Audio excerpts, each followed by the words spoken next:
Hello guys and welcome back to my YouTube channel. My name is Mardik and you are watching Prime analysis. आज हम बात करने वाले हैं कोरोना वायरस पेंडेमिक के बारे में। इस वायरस को 8 मंथ्स हो चुके हैं and this is still growing strong. The today count in India is above 14 lakhs and still growing. So इस बारे में बात करेंगे हम लोगों ने सोशल डिस्टेंसिंग फॉलो करना बंद कर दिया, लोगों ने मास्क पहनना बंद कर दिया या बहुत से लोग गलत तरीके से मास्क पहन रहे हैं। और तीसरा हम बात करेंगे कि कौन से मास्क आपको कंसिडर करने चाहिए मार्केट में खरीदते समय। मगर इन सबसे पहले हम बात करेंगे एक साइंटिफिक स्टडी के बारे में जो कि एक मुंबई बेस्ड स्टडी है। तो जब ये पेंडेमिक स्टार्ट हुआ था उस समय टाटा मेमोरियल सेंटर जो कि एक कैंसर स्पेशलिटी हॉस्पिटल है मुंबई में, उन्होंने अर्नब भट्टाचार्य जी जो कि एक फिजिसिस्ट हैं Tata institute of fundamental research में, उनसे पूछा कि किस तरीके के मास्क उनको कंसिडर करना चाहिए। क्योंकि उस समय इंडिया में केवल 2 बड़े मैन्युफैक्चरर्स थे, 3M और एक Mumbai based magnum health and safety, जिनके पास इतनी कैपेसिटी नहीं थी कि वो शॉर्ट टर्म में बहुत सारे मास्क उपलब्ध करवा सके मार्केट में। तो ये कैंसर स्पेशलिटी हॉस्पिटल ने अर्नब भट्टाचार्य जी से पूछा कि क्या वो जो मास्क और सप्लायर्स प्रोवाइड कर रहे हैं क्या वो N95 स्पेसिफिकेशन पे खड़े उतरते हैं या फिर वो सब स्टैंडर्ड हैं। इसके लिए उन्होंने कहा कि आप इसको टेस्ट करिए। उन्होंने टेस्टिंग स्टार्ट करी, मगर जो कि टेस्टिंग के लिए एक TSI इनकॉर्पोरेटेड से एक जो डिवाइस आता था वो बहुत महंगा है और बहुत मुश्किल होता है उसको एक्वायर करना। तो उन्होंने एक रिग्ड यानी एक जुगाड़ किया टेस्टर का, जिसके थ्रू उन्होंने N95 मास्क जो कि पहले 3M और मैग्नम हेल्थ एंड सेफ्टी के उन्होंने टेस्ट किए, जिनकी क्वालिटी उन्होंने सेटिस्फैक्ट्री पाई।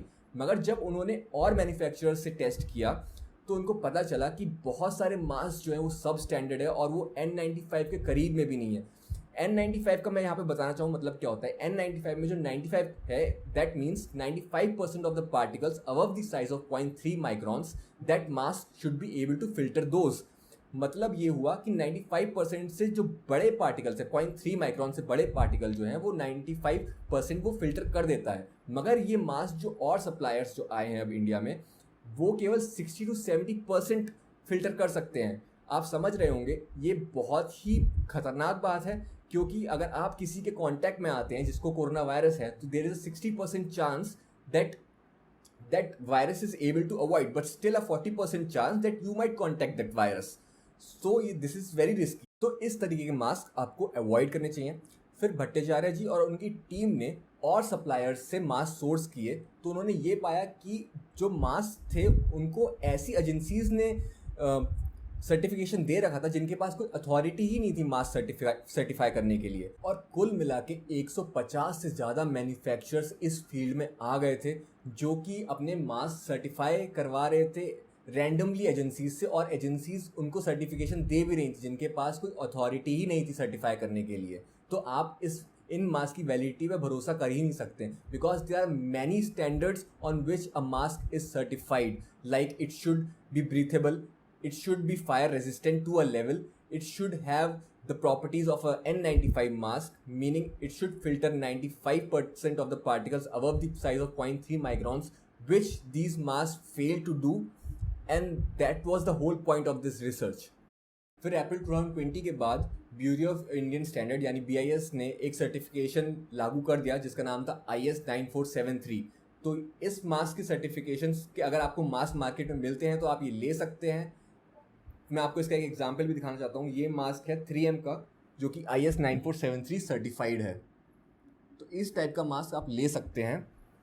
मैं आगे बात करूंगा इस बारे में भी कि किस टाइप के मास्क आपको अवॉइड करने चाहिए, बिकॉज एक गवर्नमेंट ने अपना एक नोटिफिकेशन अभी रिलीज किया था कुछ समय पहले जिसमें कि बताया गया था कि if you have a mask that has valves तो वो भी किसी यूज़ का नहीं है, क्योंकि उसमें जो वॉल्व होता है वो 1 वे का फिल्टर देता है और जब आप सांस बाहर छोड़ते हैं तो that is not filtered. So if you have corona virus then you can easily spread it to others. तो वो इसलिए बहुत ज़्यादा हानिकारक है और इस तरीके का मास्क भी आपको अवॉइड करना है। So this is one example of that mask. If you have this kind of mask you should definitely cut it in this way. You should cut it like this and this, mark 2 cuts like this and this, so that nobody else can pick this up and wear it. These masks are very dangerous nowadays and a lot of people are using it. So you should immediately throw these masks if you have them. Another mask I am going to talk about is this. This is a surgical mask. So if you have this kind of mask, please throw it. This is of no use. how many layers you use of this mask, it is of absolutely no use, so you should throw it immediately.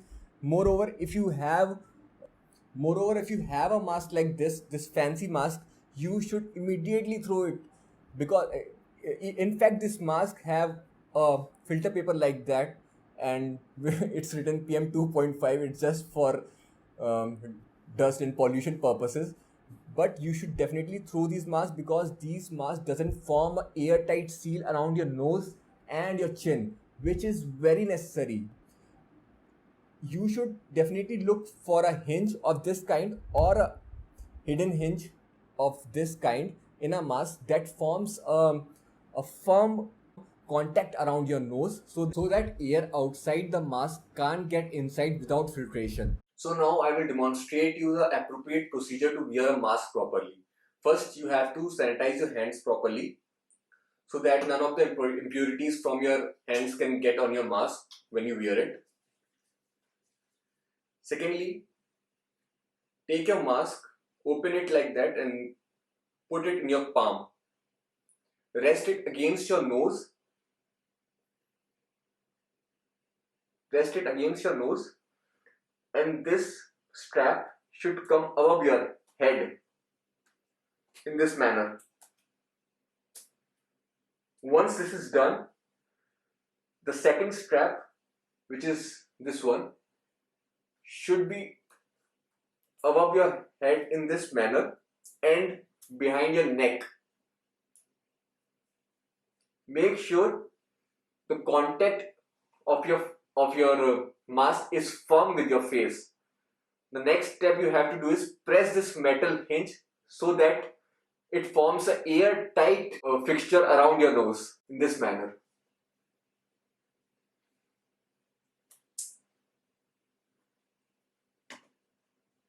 Okay guys, there's just one more piece of information that I want to pass before ending this video.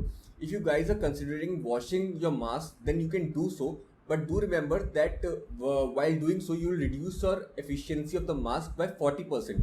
So your mask will now be around 60% efficient, and if you want to further improve this efficiency, you can do so by letting your mask dry for 48 hours, and to be on a safer side, for 72 hours. So do remember this before washing your mask. So guys, if you enjoyed this video and this video made sense to you, then leave a like, comment down below, share this video as much as you can, and subscribe to my YouTube channel, and I will see you next time.